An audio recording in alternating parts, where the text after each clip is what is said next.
Hey guys, welcome back to another calculus video. This is section 2.3, finding limits analytically, and analytically just means basically doing the algebra. That's what we're talking about when we say analytically. We're not looking at the graph, we're not plugging in individual data points to try to make a table.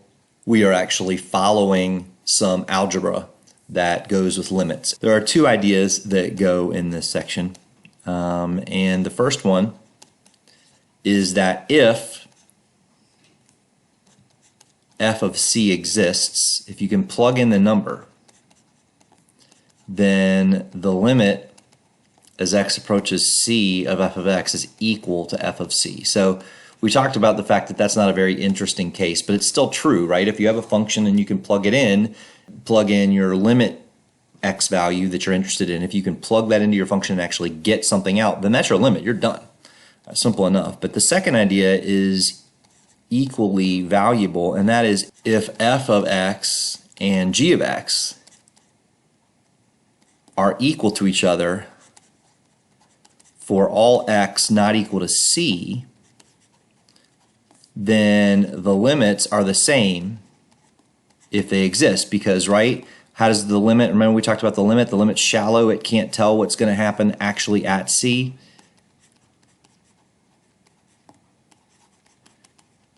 Right, so not if they, if either exists.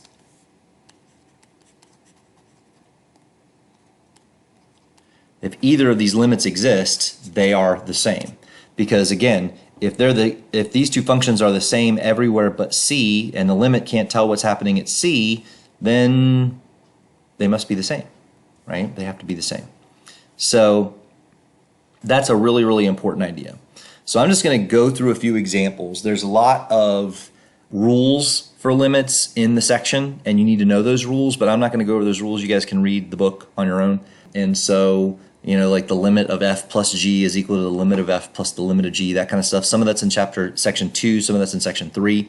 You should, know those, but really they kind of just play out in the analytic process. So let me walk you through a few problems here. So for problem number 1, says find the limit as x approaches 2 of 8 minus 3x plus 12x squared. This is just a polynomial, and if I just plug the numbers in, if I plug in 2 everywhere there's an x,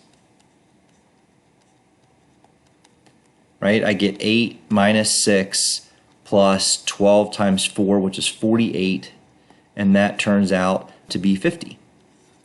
Okay, and again, because when I plugged in the number, if I got something out, right, then that's my answer. That's the answer. That's what you get. Now, watch what happens in number 3.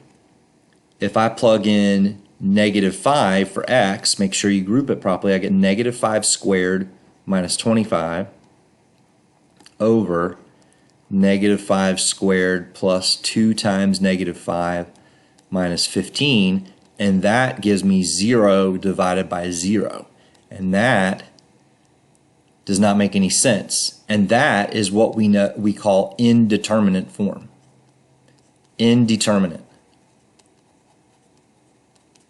Indeterminate means we cannot tell what happens. We cannot tell. Let me spell it properly. Okay, so that doesn't mean does not exist. It means it might exist. It means that it might not. It means it might be equal to 2. It might be equal to 22. It might be equal to 0. But it's indeterminate. 0 over 0 does not equal 1. It does not equal anything like that. So when I plugged in and got 0 over 0, then what that tells me is there's some stuff I have to be able to do here algebraically.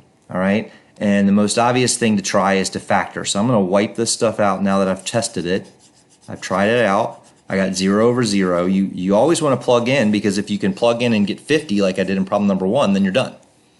Right? At least plug in with your calculator real quick. But for number 3, we're going to say, okay, this limit is the same as the limit as x goes to -5. If I factor the numerator into x plus 5x minus 5, difference of squares, right? The denominator factors into x plus 5 and x minus 3. 3 times 5 is 15. I don't expect you to factor as quickly as I do, but you should be able to factor that. All right? And then x plus 5 divides away. and that divides away, leaving exactly a function who is the same except at -5, but that's where you're taking the limit at.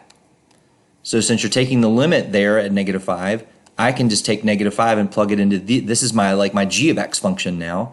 And so I can take -5 and plug it into x here, -5 minus 5. I can take -5 and plug it into x here, -5 minus 3. I get -10 over -8, which reduces to 5/4. And that's my limit. That's the limit of this original function, because this function and this function are the same everywhere except -5, and that happens to be where I'm taking my limit. Okay? So that's the power of the algebra, and you can see why I was so gung-ho on you guys reviewing your algebra the first week of class, because you've got to have this factoring down. You've got to be able to simplify rational expressions. That's going to be a lot of what we do here. Okay, so I want you guys to pause the video and take a couple minutes, and I want you to do problem 2 and problem 4. So it'll take you a couple minutes. It's worth it. Take your time, pause the video, do those 2 problems, and then I'll come back and go over both of those with you. Okay? See you in a sec.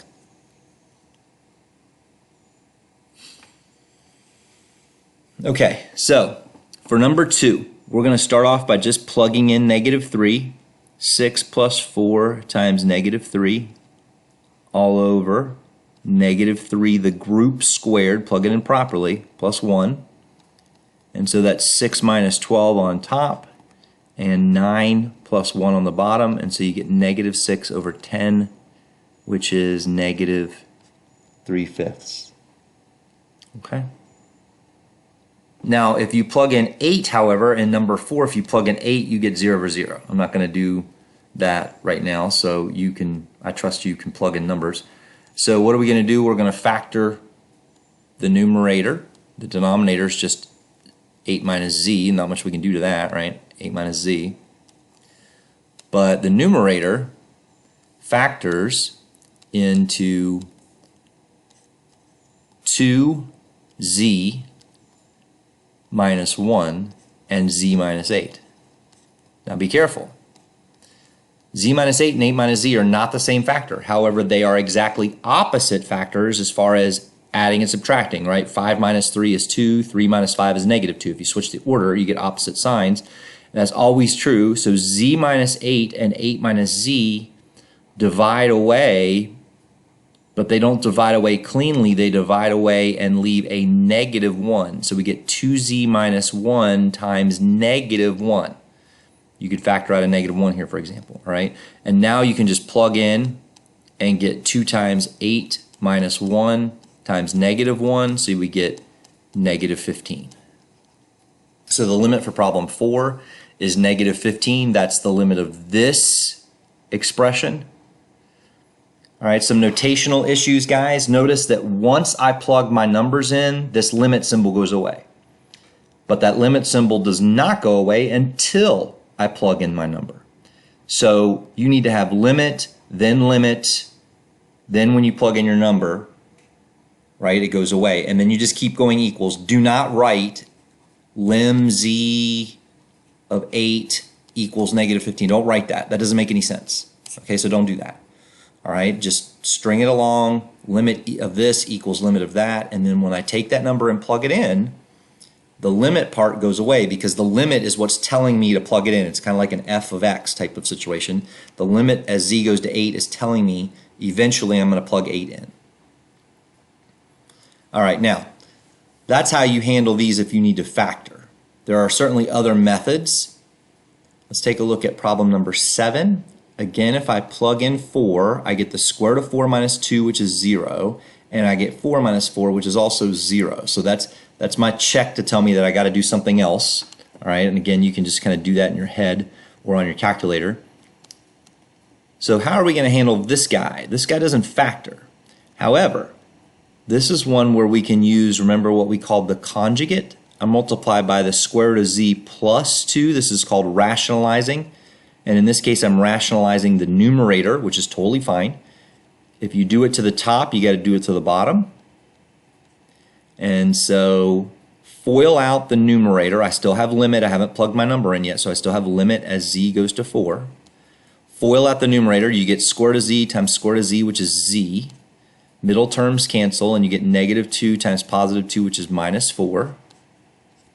All right, on the bottom, you do not foil it out. You leave it factored, z minus 4, square root of z plus 2, and then the z minus 4's divide away. That leaves a 1 in the numerator. That's all that's left in the numerator is a 1, but it's got to be there.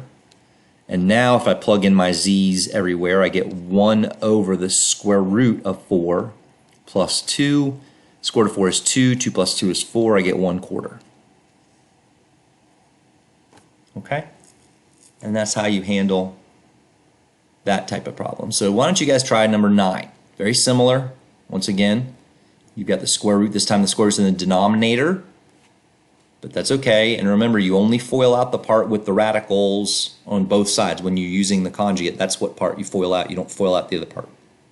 All right, so pause the video, try number 9, and I'll be back with you to show you what it looks like.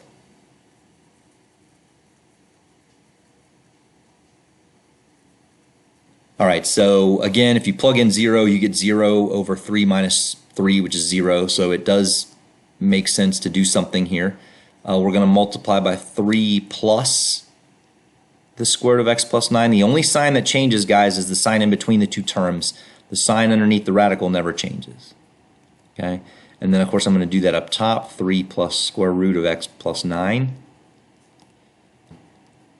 Limit, I haven't plugged in the number yet, so it's still limit. The numerator stays the same. Do not foil out the numerator. Do not distribute the x, because if you're going to simplify between top and bottom, you've got to have common factors. In the denominator, however, we foil this out. The first term is 3 times 3, which is 9, minus and plus. The outside and inside terms cancel, and then you get square root of x plus 9 times square root of x plus 9, which is x plus 9 in a group.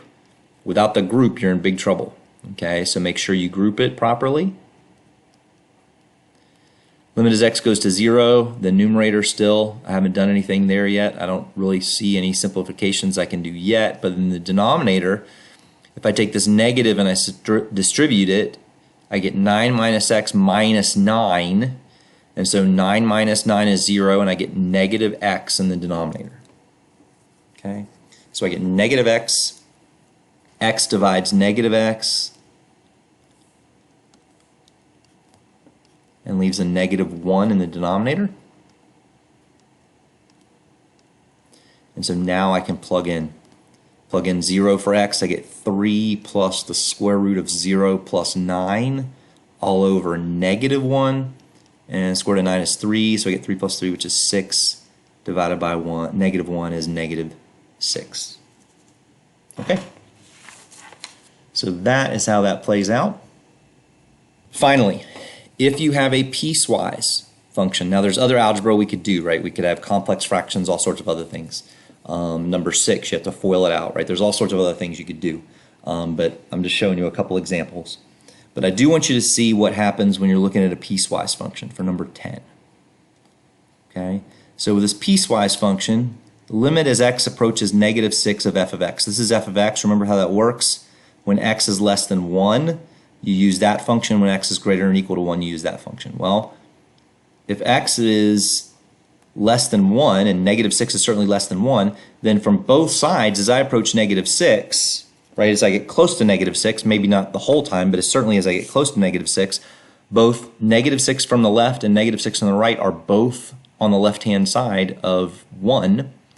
And so I'm just going to use, basically this is the same as the limit as x approaches negative 6 of just this part of the function, because that's the only part that x less than 1 sees.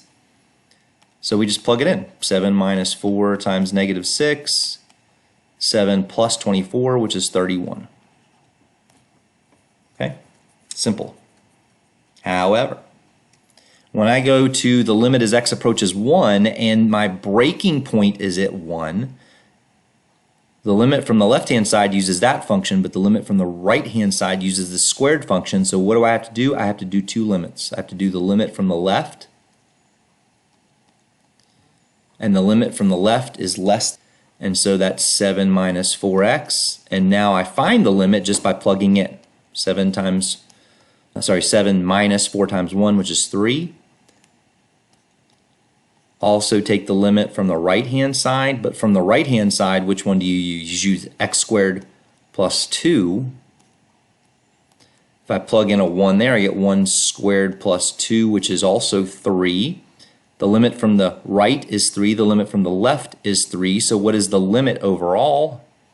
The limit as x approaches 1 of f of x is equal to 3. And that's my answer. If this was 3 and this was 2, then my final answer would be does not exist, because they have to be exactly the same, right? So I am going to stop the video now. I want you guys obviously to work number 11 and work the rest of these problems also on the worksheet. This worksheet is on D2L, as well as the answer key is on D2L. So you've got that working for you, but you have enough information, enough examples here that you can watch this video again if you need to, and use it as models. And then there's a second worksheet page in D2L as well, and a whole extra set of problems to practice on. A lot of it is your algebra. Make sure your algebra is set before you get into this. And as always, reach out if you have any questions. All right, thanks. See you later.